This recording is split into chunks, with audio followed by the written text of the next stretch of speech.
Hello and welcome to another episode of the Toronto Dog Whisperer, the channel that helps you help your dog. In today's video, we are going to be doing something super fun, and every single one of you out there who has a dog or a cat should listen close because this one's going to be good. I'm going to show you exactly, step by step, everything that you need to do to make the ultimate bone broth. I'm also going to be showing you a really simple, easy recipe on how to make this. And this is something that literally anybody can do with a stove and a pot. That's all you need. Okay, what we're going to be talking about today is making your own homemade bone broth for your dog or your cat as a supplement. So why is bone broth something really great for your dog or even your cat? Well, it's pretty simple. Bone broth is a very effective, nutrient-dense supplement for whatever your dog's diet is going to be. It packs a lot of nutrients, a lot of minerals, and it's good for a ton of stuff. So let's say, for example, your dog's a little bit finicky, maybe it's a picky eater. They don't really want to eat their kibble all the time, or maybe your dog or cat is sick and is throwing up or whatever. Bone broth is a great supplement. It's also something that's going to add a lot of flavor along with all the nutrients to your dog's diet. If you have a dog that is one of the larger breeds or even one of the smaller breeds or even a puppy, a dog is very susceptible to joint issues. Bone broth has a lot of nutrients and minerals that really actually help build the joints and boost the immune system. It helps with digestive issues, it helps with joint aches and pains, it can even help repair some of the soft tissue in your dog's body if it becomes damaged. So let's take a look at some of the equipment that you're going to need, and this is going to go super fast because there's really not a lot to it. You're going to need a pot. This is a 4-liter pot. It's about a gallon for my American friends. We're going to need a strainer just to take out the bones at the end. The blender is totally optional. I use it to whip up all the excess cartilage, soft tissue, fat, and other parts that fall off during the simmering process, but very important, not for the bones. So for all you geeks out there that want a breakdown of all the nutritional value, I have a very comprehensive list for you. And it goes a little something like this. Bone broth contains a ton of amino acids, glycamine, collagen, gelatin, proline, glucamine, and other minerals like calcium, potassium, and magnesium. So let's take a look at some of the beautiful ingredients, some of the really tasty stuff that we're going to be putting in this bone broth. And this is stuff that you can source pretty much at any supermarket. It's really, really affordable, and it's going to be super tasty. So this is what I use for the basic bare bones bone broth, which is just beef bones. Beef bones are fantastic. The joint bones are amazing for making bone broth. It has a ton of marrow and has a ton of really good stuff that's in there. And this is what I use for the basic everyday bone broth. But we're going to be taking a look at some additional ingredients that I'm going to be putting in this ultimate version. So what we have here is a beautiful chicken carcass. It's got a lot of good stuff in it, and it's going to add some really good flavor. Over here, this is going to be another star of this show, and this is what it makes the ultimate bone broth, is this beautiful salmon head. It's got a lot of fatty acids, amino acids, and tons of omega-3 that's going to add a lot of richness to the bone broth. So one of the pro tips that I have for you if you're going to be making this bone broth is that basically the more you put in it, the more dense it's going to be, the more concentrated and rich it's going to be. One last ingredient that we're going to use today is apple cider vinegar. Now, this stuff here is great for helping the extraction process. It's not really there for flavor. The acid helps with extracting all those lovely minerals from the bones. It's not absolutely necessary, but it does help a lot. This particular variety is an unpasteurized organic apple cider vinegar, but pretty much any vinegar will do. So let's get to it. All you need to do is take whatever ingredients that you choose, put them in a pot, fill it up with water, and let it simmer for 24 hours.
All we have to do now is wait. We're gonna let this simmer on very low heat for 24 hours. By this time tomorrow, this bone broth is gonna be ready.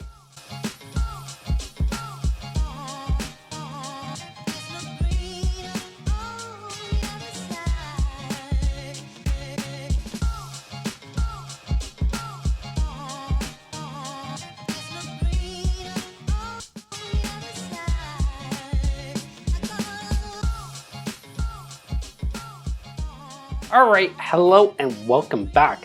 This is gonna be the exciting part. We've just let the bone broth stew for 24 hours. It is now the next day.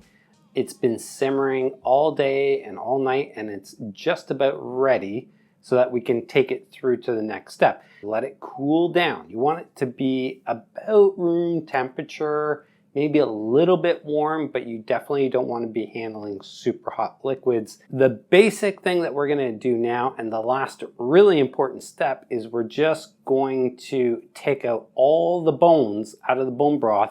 Somebody had suggested, oh, why don't you give your dogs the bones after you're done making the bone broth?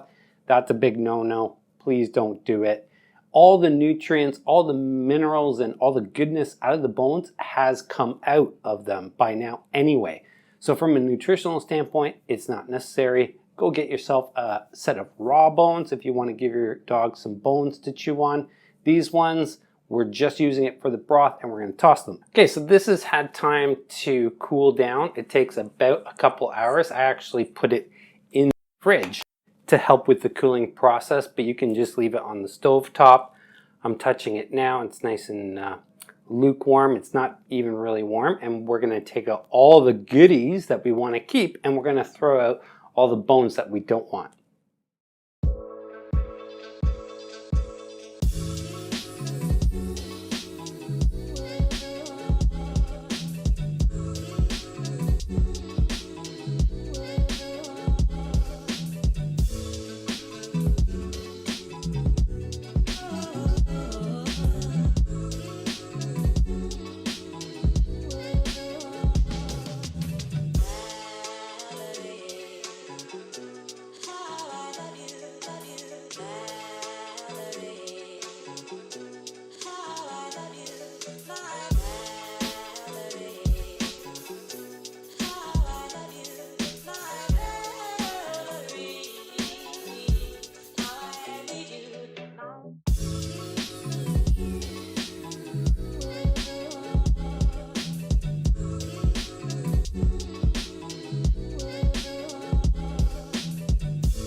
And then after we take the bones out, all we're gonna do is put some of the meat and all the cartilage and soft tissue into the blender. We're gonna whiz it up with the bone broth just so it's all nice and smooth and consistent and lovely, and away you go. Now you can just take everything out and just use the bone broth itself, but I like to use whatever soft tissue, meat, cartilage, and all that other lovely stuff. I like to include it in the bone broth as well. It just helps to richen it up, and the texture is really nice and sweet. And the meat is super tender, obviously, because it's been simmering for 24 hours. Once your bone broth has been through the blender, this is the final step, and it is by far the most satisfying. I like to use these beautiful mason jars to hold the bone broth. I keep it in the fridge because I use it pretty often, and I have 2 dogs. It also makes a fantastic gift, but if you do want to preserve it for a lot longer and you want to keep it in the freezer, do not use glass. I would recommend putting it in a freezer tray, ice cube tray, or any other container that's safe for the freezer. That way you can pull it out whenever you want. You can use it as a treat on its own, or you can mix it in once it's thawed out. If you do keep it in the fridge, it will thicken up really, really nicely, just like Jell-O. It takes a few hours to set, and there you go. Oh, one last thing. If you like this video, give it a big thumbs up, and more importantly, share it to your friends. Send a link. Tell them about it. Tell them that this stuff is really, really good. It's super tasty and that they should try it too. That's it, guys. I hope you enjoyed this video. The process that I took you through is super simple. It's not a lot of time. It's not a lot of work. You just need a little bit of patience. It's a little bit messy if you're a guy like me and who's completely clumsy, but the time and the effort is well worth it. For some really amazing, really delicious, homemade, completely natural, no preservatives, no chemicals, no salt, no sugar, or any other additives, this bone broth is just 100% pure nutrition and goodness. It's great for your dog's joints and their digestive system. If your dog is throwing up and needs a bit of food just to get them back onto solid food, this stuff works amazingly well. It digests super easy. If you have a picky eater, it'll help them eat their kibble. If you feed your dogs a beautiful raw food diet already, this is a great supplement. Your dog will love it. When you're ready to feed your dog, all you need to do is take a couple spoonfuls of the bone broth and mix it in with their food. And boom, Bob's your uncle. It also makes a great gift. So even if you don't have a dog or a cat, but you know somebody who does, and you want to make them a really special treat, make them some of this amazing bone broth and surprise them with it. And if you try this for yourself, and I really, really hope that you do, let me know in the comments, how did it go? How difficult was it to make? Did your dog like it? I know the answer to that, but I want to hear your feedback. Would you do it again? Would you recommend it to a friend? It isn't something that you have to make all the time, but even if you make this for your dog once in a while, your dog will love it. You want to show your dog just how much you love them? Make them some of this bone broth. I really hope you enjoyed this video. I know I enjoyed making it. I know my dogs Mosley and Mackenzie are going to love eating this bone broth. So thanks so much for watching, and if you love your dog, make them some bone broth and take them for a walk. Thanks so much. Take care.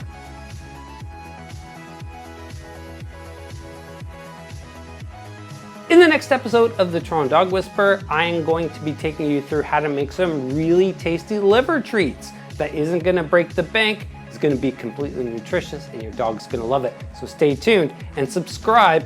Till next time, if you love your dog, take them for a walk. Take care. Bye-bye.